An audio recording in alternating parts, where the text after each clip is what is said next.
Hello, everyone, and thank you for joining us today for the launch of the Insights Outreach webinar series hosted by DHS Science and Technology's Office of Industry Partnerships.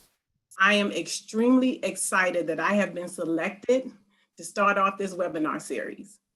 I am Dee Parker, the DHS S&T Industry Liaison, here with Megan Mahle, Director of S&T Office of Industry Partnerships. We invite you to join us the first Tuesday of every month for the webinar series. In this series, we want to help you navigate S&T's partnership opportunities, understand DHS mission needs, and identify paths to funding to help get the best homeland security solutions to market faster. You can find a list of upcoming webinars on our DHS S&T events page, which will be updated regularly. During today's webinar, we will highlight S&T's unique innovation funding programs and current opportunities to adapt, develop, or commercialize your technologies in support of the DHS mission. If you have any questions, please be sure to put your comments and questions in the Q&A chat box. So let's get started. So first, like I said before, I want to introduce to you the Director of Industry Partnerships, Megan Mahle. So Megan, you've been a Director of OIP since 2019. But can you give us a little recap of what you did prior to this position? Sure. First of all, thanks to everyone, like Dee said, for joining us today. We're very excited to kick off this series and start new conversations around R&D needs for DHS. I've been at S&T since 2008 in a number of different positions, supporting and managing research and development programs. Most of my time was spent focused on cybersecurity efforts, mostly working in the area of developing digital forensic solutions for law enforcement. So that involved working within DHS as well as other federal agencies and state and local law enforcement partners. So now working in industry partnerships, I've taken what I've learned on the program side and used it to help us focus on developing innovative programs and tools to allow S&T to work creatively with industry. And really, like Dee mentioned, we're trying to transfer and commercialize the outcomes of that research. So I think that's a quick summary of my time at S&T. Great. So since you gave us that current role of what you're doing, let's keep this going on a roll. So now you have to tell us, what is the role of S&T, of the S&T Directorate in the Department of Homeland Security? Sure. So we are basically the research and development arm for the department. Our R&D focus areas cover DHS's core mission areas, and we really use our network of industry, academic centers of excellence, national laboratories, international partners, and other government agencies to seek solutions for capability gaps and define topics for future research. So our program areas address about 18 high-level mission areas, including biometrics and identity management, community and infrastructure resilience, capabilities for first responders, information analytics, network and system security, among others. And we really have, in addition to focusing our program work on those areas, we also have a lot of subject matter expertise in enduring research areas that allow us to do our program work. And these are in areas like data analytics, sensors, and platforms. So sort of the underlying needed far-reaching R&D to help ensure that we're addressing component requirements. You know what, I must admit, when I first started working here at S&T, it was amazing just to see, how everyone was going so hard and first and fast to meet the DHS mission needs effectively and efficiently. When they say that it takes a village, it's true. It takes all of us to make sure that we hone in on these DHS mission needs, but also you need a smart group of folks as well. Right. Now, this next question we get often from our external stakeholders. And that question is, how are DHS's capability gaps identified, and how are the critical needs assessed and bucketed? Sure, a great question. I think S&T as a whole works very closely with our DHS components and end users to really understand and receive their operational requirements. We're not just doing research for research sake. We want to make sure that we are addressing things that are being seen in the field right now and things that are going to come up in the future. So, we want to make sure that at the end of an R&D effort, it's really what a component customer needs. So we work very hard to make sure that we're addressing their requirements by understanding what they're looking for. And then we plan for the ways to address those needs by continuously scouting for potential solutions. We're looking across industry, we're looking across, the other partners I mentioned, like international partners, academia, national labs, and we're building on those findings to prioritize our investment outlook. We really have the technical expertise, the subject matter expertise to review those gaps that are coming in from end users and advise on an appropriate path. And it really isn't 100% of the time initiating an R&D program. We have an entire group that does tech scouting to identify COTS solutions, to identify what's already out there that we might be able to refer to our components. We might initiate an R&D effort. We might also do testing and evaluation on a solution. So it really is multiple paths to ensure that we're providing the best information and potentially solutions to our customers. And actually just seeing these DHS S&T program areas, it kind of takes me back when we, could actually meet in the office or just one-on-one interaction with people, which I know we all miss. And one day we'll be back. We will definitely be back to do and to engage with one another. But I know in the past I put on industry engagement sessions, and I see a few of these program areas that we hit where we had industry to actually come into our office in Washington, D.C. so that they could give an overview of their capabilities and technologies, as well as do demos. And so we had those subject matter experts right there in the room with everyone, so they can have that touchy-feely and just to know that they have those subject matter experts there and they feel that they are being listened to. So that was such a great time. Just for example, I remember doing one on counter UAS, a first responder capability, and then we want to at least try to, in the future, maybe we can get those industry engagement sessions virtual, so that way we can continue to have industry to interact with us so that we can see their products and their R&D work. And another great thing, Megan, which you already know, that I want to mention here is that DHS has industry liaisons for each component. So it's just not me here. I mean, we have industry liaisons for TSA, CISA, CBP, all of the components. And so we're a tight community. And I want everyone out there to know, our external stakeholders, that we all work together. So if you have a project or a capability or technology in one of those DHS component areas, I can make sure that you get to that particular industry liaison. So we really keep in touch with one another.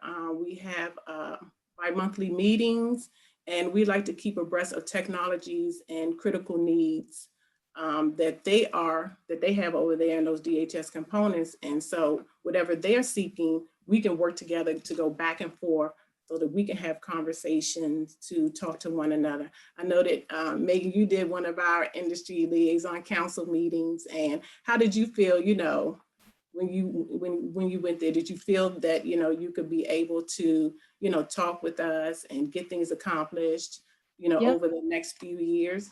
Yeah, and I think what's really great about the IL group is that, we at S&T were focused on research and development, but the industry liaison for CBP might be looking for a specific COTS solution that they could procure right away.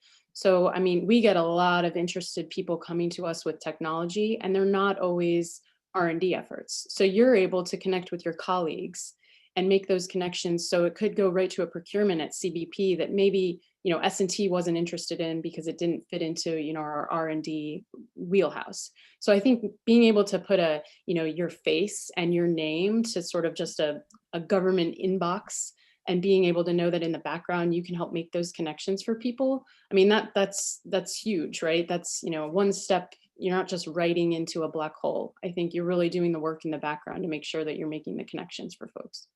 Correct. And not only that, we share information with one another. So just for example, if there's an opportunity, they'll send it to S&T, or S&T will send it to CBP, where they they can demo their technologies and speak with subject matter experts in those DHS component areas as well. Just for example, with this webinar, I was able to send the information regarding this insights outreach to my colleagues, and then they will forward it on to their federal employees, and then those federal people will send it over to industry. And so it's just a cycle of engaging. So I really do appreciate that I have that type of community where we can definitely go and get things done and speak to industry. And so, I really appreciate the camaraderie and that we have with one another. And, just to say, I'm a plug right now that we have upcoming our next Insights Outreach, which will be on March the 2nd, where it will really get an in-depth look on me, meaning S&T industry liaison, roles and responsibilities, what we do here.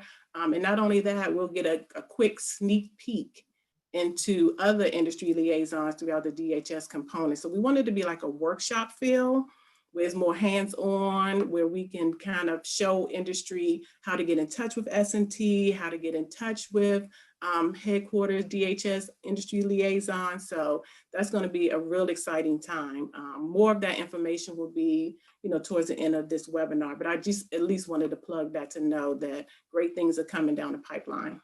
Definitely. So Megan, the next question I have for you, how does S&T attract the innovation community? So I think, at the end of the day, all of DHS's mission areas require innovation, and we have a lot of them. We have a lot of missions, and each of them offers unique opportunities for innovators to work with us. We need your help. We know that we can't do this alone, right? We know that we need to build partnerships, like we've been talking about the importance of partnerships. We need to discover, new scientific advancements and technology innovations to solve the challenges that we have today and the challenges that we know are coming. We need, innovative, out-of-the-box thinkers. So we're really looking for, over the horizon, future innovations that are going to transform the way that DHS operators accomplish their missions, things we haven't even thought of yet. We also, at the same time, need to make sure that we're addressing near-term capabilities that will solve current operational challenges, because they're out there all the time and they're popping up all the time. And then we also need to think about new ways to apply technologies to respond to emerging threats. We want to make more investments in technology. We want to attract smart people to work with the government. So we want more citizen innovators. We want more of a STEM focus. We want to bring entrepreneurs into our network. Basically, bottom line is we want to work even closer with industry. And it's not just big companies. There's certainly a place for industry and companies of all sizes to work with DHS. And we're really focused on making sure that we're widening our network and expanding to make sure that we're aware of everything that's out there because we know there's a lot of great things happening and there's so many ways to get involved.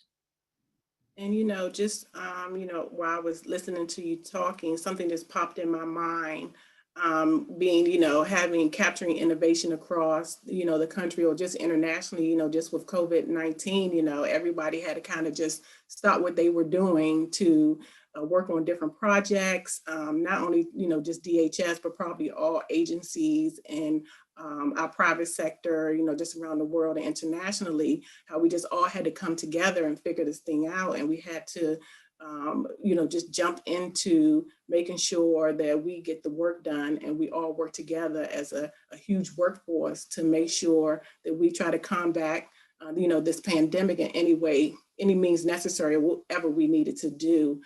So that was great. Insight that you had on that, Megan. Sure. I think now we may have another poll question for everyone. And so I know previously, our first poll, we had about 41 or 42% from the Northeast. So I just want to first say, thanks for coming and participating in our Insights outreach. We had a lot of people from all over the United States. So now we're asking everyone, what is your industry type? And if you see right at the top of the screen, if you want to respond to this poll, it's you can just text it to DHS S008 to 22333. And we would love to have your responses.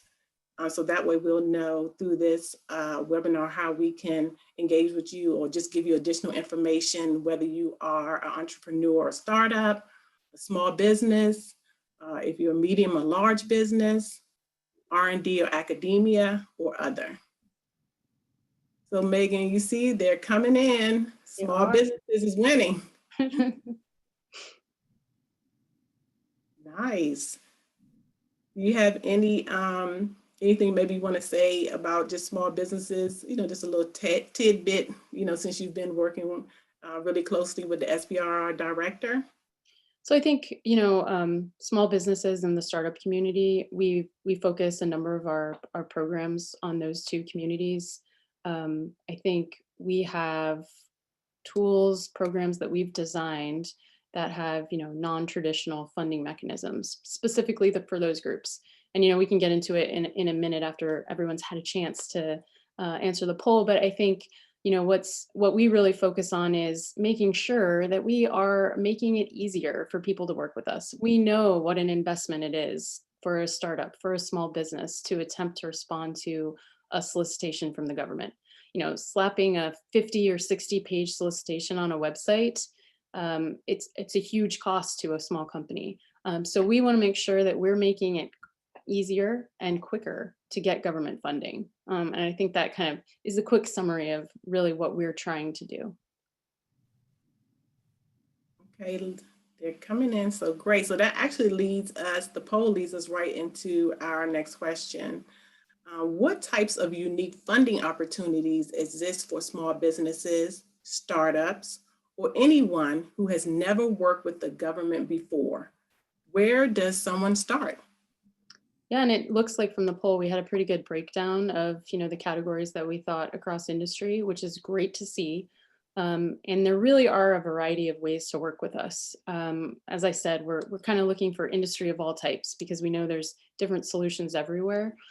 We have successful programs focused on small businesses and startups that provide alternatives to traditional contracting mechanisms. And they certainly result in quicker awards. And that's one of our priority areas.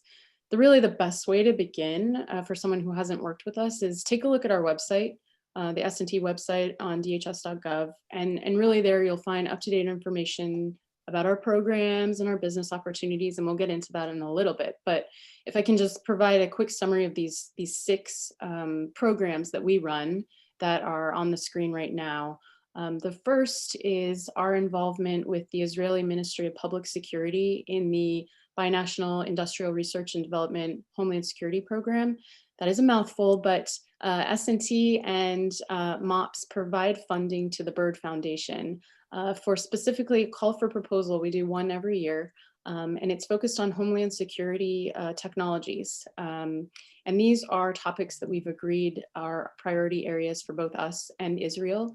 And the focus is really on making connections between a US company and an Israeli company or entity. It doesn't have to be a company, but making sure that we're getting some research that is of interest to both countries and building partnerships with the private sector in both countries as well. The next program that we work in is Incutel, which is used broadly across the government. But in our case, we're really looking to source venture-backed commercial technology for Homeland Security use. And it really is, transitioning those commercial technologies into DHS applications. We also have our long-range broad agency announcement. This is an open 5-year standing invitation to the community to propose novel ideas.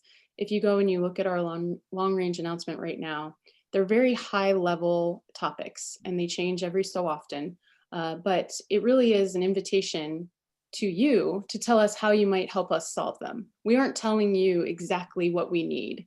We aren't telling you how to get it done. We want to know how you think you can get it done. So it really allows us the flexibility to hear from you and then work to get what is best for our end users and best for you to make sure you can get the technology to DHS. We also at S&T are involved in prize competitions and challenges. We're really trying to incentivize innovation as broadly as possible.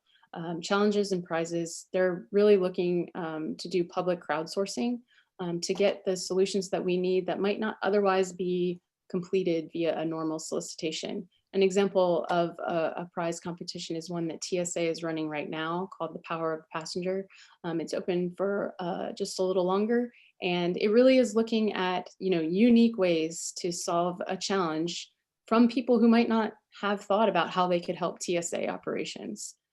We also have our Silicon Valley Innovation Program, and we're really reaching out to the innovation community, not just in Silicon Valley, not just across the US, but really internationally to harness commercial R&D for government applications. We're co-investing in, it's non-dilutive funding, we're not taking intellectual property, and we're accelerating the technology to the commercial market.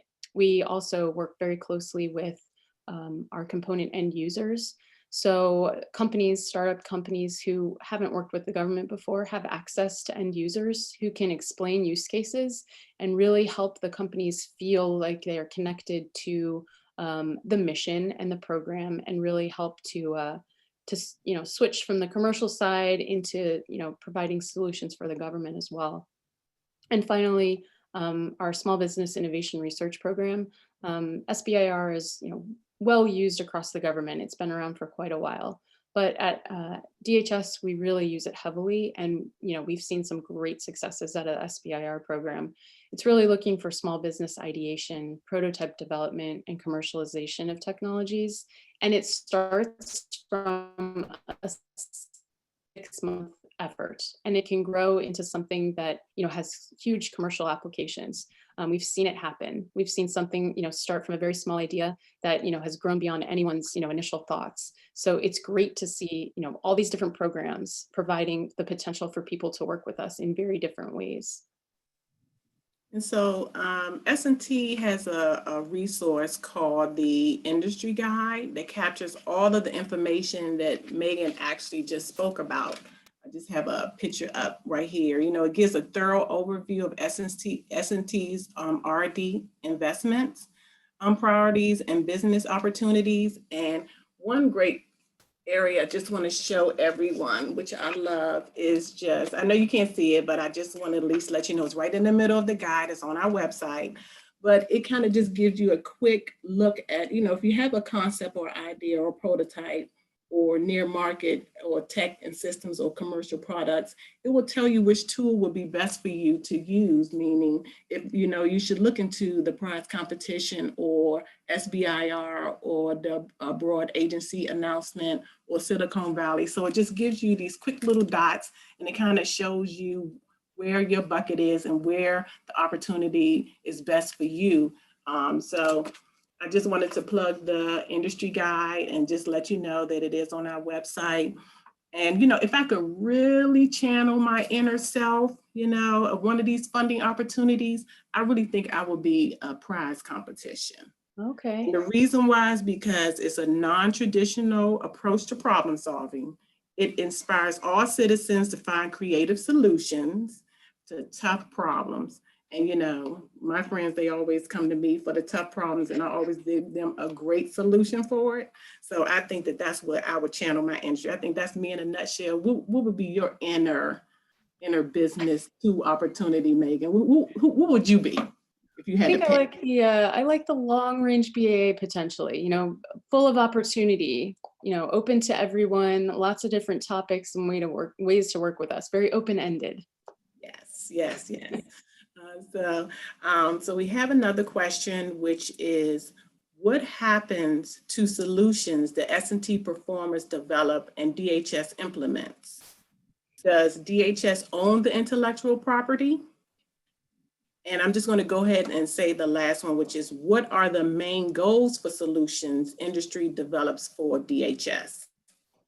So S&T is constantly developing and promoting funding opportunities. We want to improve what we have, and we want to develop new ones. And at the end of the day, the point of all of them is to ensure that we're transferring and commercializing the results of the funded research. Getting the solutions into the market isn't just important, it's absolutely essential. There's no point in doing all of this unless you're making sure that we're solving mission needs. You'll find that it's not just me and Dee who are very passionate about mission at S&T. I think it's across the board. We feel very strongly about our role in helping to make sure we're getting technologies into the end users' hands. And really, I think we focus a lot on making sure that we provide assistance. We realize that there is a valley of death in research, and we do everything we can to help get over that. So we offer a lot of commercialization support. You can see some of the programs that we have within industry partnerships here that focus on commercialization and transfer of technology, making sure that we are working to get solutions out into the field after research is done, not just during the research phase. And in terms of intellectual property ownership, it always varies a little bit by contract, by program. But like I mentioned before, we are focused on certain programs where we're not owning the intellectual property. And we certainly don't want just solutions that are closed and only for government use. We want to make sure that they are commercial solutions that can be used and adapted for DHS, but we fully realize that our use cases are just one use case for these potential technologies. And really, I think the value is it's a win-win. It's a win for DHS because we get these, access to solutions, and it's a win for companies who develop or adapt them because they're able to commercialize a new product that's accessible far beyond DHS or far beyond our original intention. So I think, it's the support we provide, and it's the fact that we're flexible and understand that commercialization is the main goal. Great. And then my next question that I have for you are, what are the benefits of working with S&T, and why should innovators bring their solutions to DHS? So, DHS is huge. And I think on its face, it can be very overwhelming to try to figure out where you fit within DHS. What's the right point of entry? Who is my solution going to solve? We hear that all the time. It can be hard to figure that out. But if you look at it another way, it's a lot of opportunities. There's a lot to do within DHS. And we know that there are plenty of people, some of you listening right now who, we potentially will be working with down the road because you have a great idea. So, we try to help make those connections. We are aware of what research needs are happening. We have access to the industry liaisons. So we are able to make those connections. We're looking to develop partnerships that aren't just, one size fits all. We're looking for non-traditional partnerships, those especially who haven't worked with the government before. And we know that we have an interested end user base. I think that's important as well. We're getting our requirements from our components. They have needs. There's things that they know that they would like accomplished. So they're invested. They're going to be there to help drive a technology, to help understand how it can fit into operations. And that's often huge for a development team, to really understand how a technology would be used. And that's, another way of making sure that promising technologies aren't dying on the vine. Right. I think we have a lot of support built into our programs to help companies be successful to adapt solutions, and gives you exposure. We're promoting our successes externally, and that can also help a company on the commercial side as well. When you understand the DHS mission, and we're helping to promote the value that you're providing. Yeah, and if everyone out there, you really don't know, how to get that connection going, just like I said before, you reach out to D. Parker, but we have an innovation inbox where it's manned by 3 or 4 different team members. So it's S&T dot, I don't forget, dot innovation at DHS.gov. I'm sure someone will put it in the chat for you. Yeah, they'll put it in the chat. So, I mean, if you're unsure of how to make a connection, you will go through that innovation inbox, and I'll make sure that you get to the correct people, whether it's inside house of S&T or outside of the house of S&T and DHS components. So just always keep that in mind. And then, like I said before, I can't just get over that. I guess I was just so impressed when I would have interaction at events with industry, how you can talk to them one-on-one and face-to-face to just, give them all of the insight and wonderful things the S&T and DHS is doing and how we can meet the mission needs. And just not only that, just with our federal workforce, with the private sector, and OIP, Office of Industry Partnerships, we're really doing a great job just trying to get the word out through our social media platforms, any way that we can tell them how they can work with us. We've really been trying to up the ante, so to speak, during this time so that we can make sure we keep the engagement going. So that leads into my next question. How does S&T engage with industry and provide information about new opportunities? What resources are available to industry? Yeah, and I think you hit on it. We know that we need to get out and engage. We know that there's plenty of people who don't know about S&T, and we have to make sure we're actively working to change that. And this event is an excellent example of how we're trying to engage with new people. We do a lot of participation at conferences when we went to conferences, and now virtually. We have engagement events. We have an example is our SBIR office participates in SBA's road tour, where they will go to various parts of the country to engage with small businesses, just understand what the companies are thinking of and thinking about when they're potentially going to propose, and being able to provide them some information about DHS missions and our solicitations. Another way is we recently updated our business opportunities website, which is now called Work with S&T.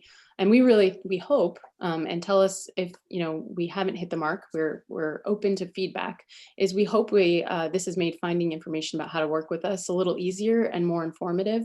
So this page, and there's a screenshot of it up right now, but it's constantly updated, and it includes all of our current open funding opportunities. So the 3 examples that we have right now that are up is our long range BAA, because like I said, it's 5 years.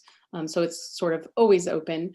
We change topics every so often, and we'll certainly promote that via social media or our website to let people know when topics are changing. But it's always best to go back and look at those. We also have our Silicon Valley Innovation Program has 2 topic calls that are open for just a couple more weeks, focused on US Coast Guard requirements in the areas of development of a language translator and maritime object tracking technology. And then finally, our Office of University Programs at S&T has a notice of funding opportunity for a new Center of Excellence. So we have a number of centers of excellence right now. This would be an entirely new center focused on engineering secure environments from targeted attacks. So that's a great potential opportunity for our academic partners to look into. And you know, as these things close or come down, we'll take them off this site and new things will pop up. And we'll certainly make everyone aware of those. But I think, you know, this is a good way for us to be able to, you know, quickly communicate what's open and available, rather than, again, having to ask people to dig around on sam.gov to figure it out. Right. And then, you know, and just to your point, you know, it is imperative that S&T, you know, just be dynamic as well as, you know, fluid in disseminating clear and concise information, because we want to make sure that our you know, industry of our external partners and stakeholders and even internal, you know, they're able to go on the website to figure out how to get in touch with you or me, or if they want to know about any of these business opportunities or just S&T as a whole. So we want to make sure that we definitely continue to do that. And we have a great team here that makes sure that it stays abreast and up to date. So everyone, I think the information on our website is going to be in the chat. So just make sure you take a look at our newly revised website. You'll definitely will be impressed with it. Since the global health crisis, you know, COVID-19, what are some changes or adjustments Office of Industry Partnerships has made in order to stay consistent with engaging with industry? I know you mentioned the website, but it's just some other things you want to mention?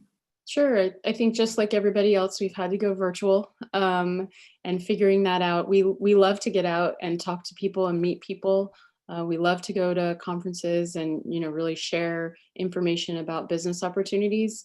But I think we've been very successful in turning these into virtual events. You know, this webinar came out of our current environment. We were thinking through how we can engage regularly, provide information to as broad a group as possible. We've also held in 2020, you know, several industry days that had more attendance virtually than we had past when they were in person. And I think that just speaks to, you know, people, even in the best of times when we were all traveling, people can't always travel and there's conflicts, but, you know, we have more time when we're at home to dedicate to these type of events. And so I think, you know, that's been very good for us as well to really connect virtually. It's hard, you know, we still like the face-to-face, like you said, you know, I think you called it the touchy-feely of the engagement sessions, but I think we've done a good job so far. We also have, you know, some virtual webinars for our individual programs like SVIP, Long Range BAA, and SBIR. We put out, you know, newsletters for some of the programs, and we certainly, you know, want to keep updates so people are aware of what's going on, to make sure that, you know, we continue to stay involved and we keep the conversation going, because we know that there's plenty of people we want to talk to that we haven't talked to yet. We're never going to stop finding people that we're interested in talking to about their technologies. So I think that's very exciting to be able to keep doing and figure out how to do it virtually. It's challenging, but it's a good challenge. And Dee, I think you've asked me a lot of questions, so I think it's my turn to ask you a question. Okay, bring it on. I'm ready. It's not a what's your inner solicitation type. I didn't realize I was getting that one today, but hopefully mine's not as challenging. No, I just wanted to, you know, You're S&T's industry liaison. You're our kind of central point for incoming interactions with industry. You get a lot of emails, phone calls from people who are trying to figure out how to work with us. So I thought you might be able to provide some information for how people could keep in touch with us. What are your suggestions for the best way to keep involved and keep the conversation going? Well, by you saying all that, that just shows that I am the gatekeeper of everything. No, but seriously, like I said before, as S&T's industry liaison, the entry point into S&T, outside of going to the website is going to the email address, which is snt.innovation@hq.dhs.gov. And then you can have your information added to our listserv. And you can also just ask me questions about funding opportunities or programs in general. You can subscribe to S&T News and Events listserv by visiting the S&T News webpage and look for the subscribe link in the left-hand navigation area. And then you can follow us on all of our major media platforms, social media platforms, which includes LinkedIn, Twitter, Facebook, and Instagram. And then our handle is DHS SCITECH, which you see over here on the screen. So we're here to provide any assistance and information that you need, and that's what we're here for. So I want to thank you, Megan, for this wonderful fireside chat. And then I know we have some questions that we want to get to. So I'm going to pull some of those questions up right now. And did you have any final thoughts while I am pulling up some of the questions? Interested to see what the questions are. Interested really just to keep the conversation going. I think, at the end of the day, we don't see this as a webinar and then we're done. We want to hear from you. And that's a seg into the poll that we've just put up is, what's the best way for us to connect with you? We try to do our best in a variety of areas, but, we want to hear what works best. And, please reach out. Please use the innovation inbox. We definitely want to hear from you and keep the conversation happening. Great. And then one of the questions is regarding the slide deck for today's presentation. I think I saw that come through in the chat that will be given to folks. And so that's another question. What is the Technology Solution Scouting Group called? So we have a division within S&T that is called Tech Scouting and Transition. So they are, they essentially tech scouting is what the group is called. And they spend a lot of time leveraging a network to make sure that we are looking for what's already out there, that we can provide that information via tech scouting reports to our component customers. So I'm getting a few questions here where people are asking, how do I submit, certain capabilities or technologies for, program managers or SMEs in our areas to review.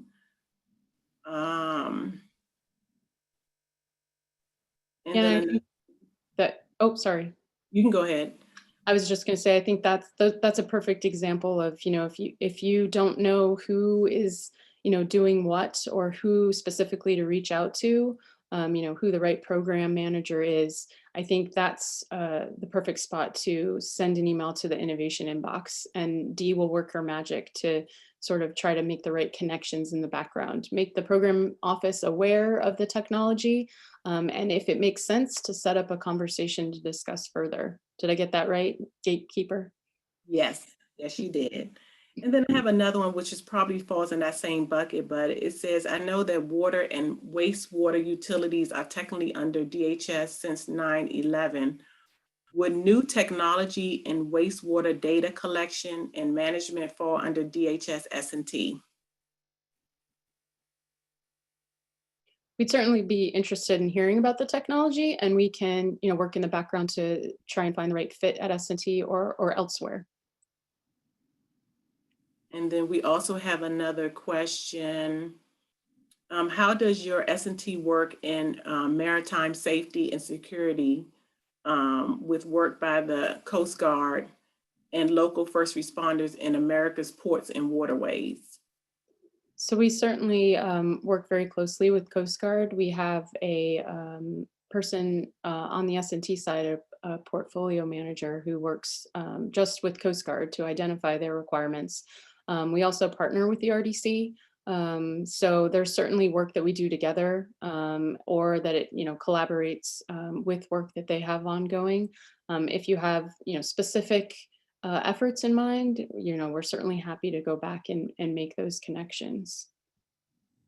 And then another, we have a comment here. Looks like we are asking for a speaker at an event. I know our team is capturing these questions, so we will make sure we keep this information to see if potentially Megan can speak at one of these speaking events. So that's just a statement that's in the chat. This one is, I work in innovation at a major US airport. In my work, I identify and define problem statements and opportunity challenges in the aviation space. What is your process for receiving, judging, and publicizing the ideas you receive from industry partners? So it depends on the program. Certain programs have different ways of doing the work in terms of collecting applications or responses for proposal. So it really varies. We certainly, once awards are made, we certainly try to do press releases. We certainly try to make sure that we provide publicity for the chosen solutions. But we have very different processes in place for each of our funding opportunities in terms of how they're received and how they're evaluated. And I think you may have just answered this question right here, but it says, what are the elements to evaluate and consider a proposed solution on an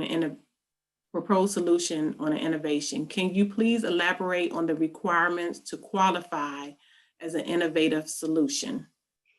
Yeah, I mean, I think, so yes, I mean, I think on one hand, I answered it in terms of how we evaluate differently across our programs.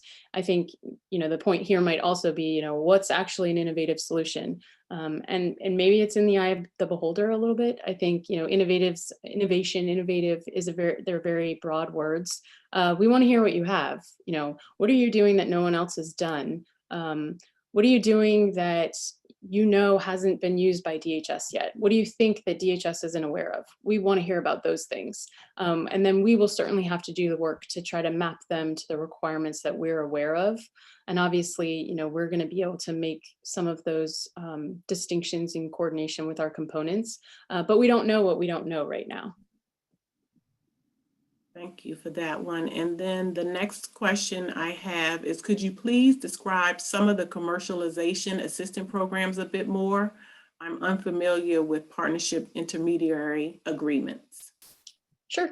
So partnership intermediary agreements are working specifically with organizations who are designated as partnership intermediaries, generally academic or state and local organizations that act to extend the tech transfer capabilities of federal laboratories.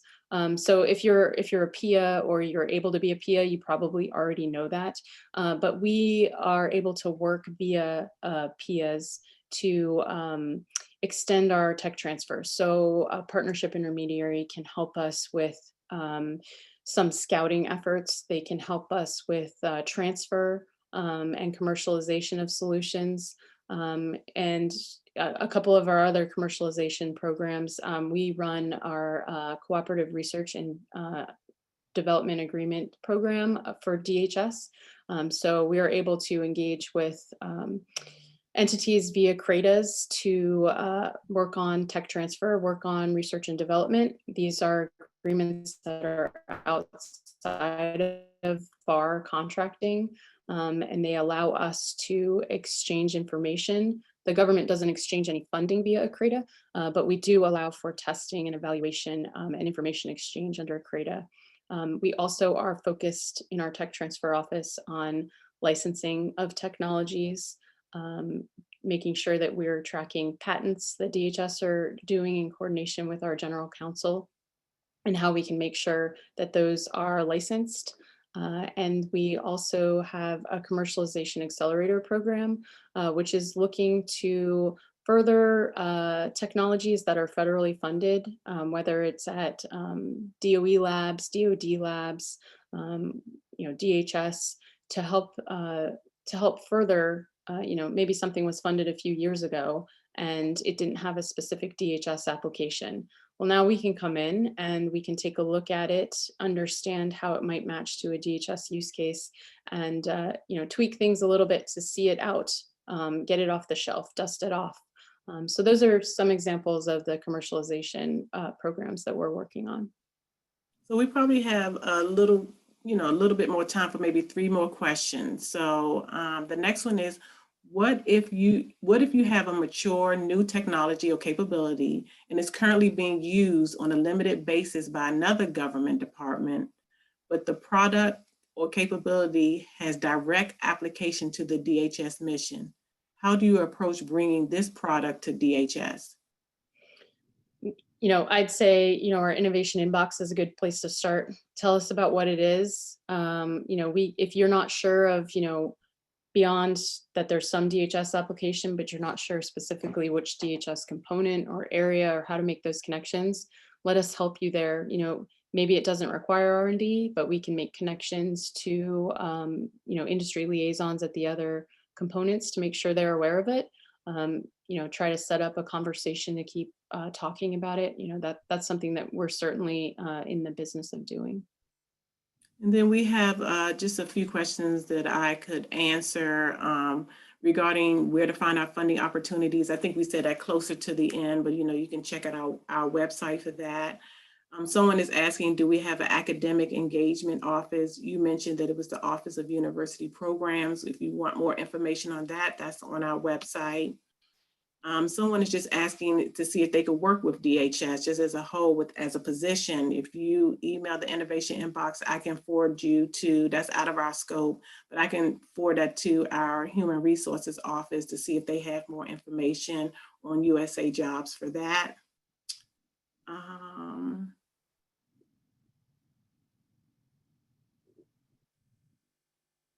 Let me see. It says, do you have specific interest in cybersecurity for the manufacturing industrial base? If so, what component in DHS supports that mission? We'll certainly, if you have, a specific idea in mind there, cybersecurity, our main DHS customer is CISA. But we certainly understand that there's, broad applications beyond just what's done within DHS. So certainly if you have a specific technology in mind, we're happy to have that conversation. But CISA is our lead within DHS on cybersecurity. Yeah, and I've seen some other questions here that really is for a DHS component. So we'll definitely make sure we filter those out and try to get information. But like I said before, if you reach out to the innovation inbox, I have a full list of industry, DHS component industry liaisons. And so I can forward your information to that specific component as necessary. And then I'll take one more question here. Someone wanted to know, what is a PIA? But I think you may have explained. Maybe you could just say it in a few more words. Yep, so that's just a partnership intermediary agreement. And that again is an agreement that's outside of normal FAR contracting that helps a federal laboratory extend their tech transfer capabilities. And then the last question will be, can non-US entities, i.e. Canada, submit proposals to any of the BAA or challenges? So we have, most of our programs allow for international participation. Our innovation tools booklet and our industry guide, which Dee held up earlier, help show one of the little dots on that box she was referencing. Does talk about who's eligible internationally or domestic.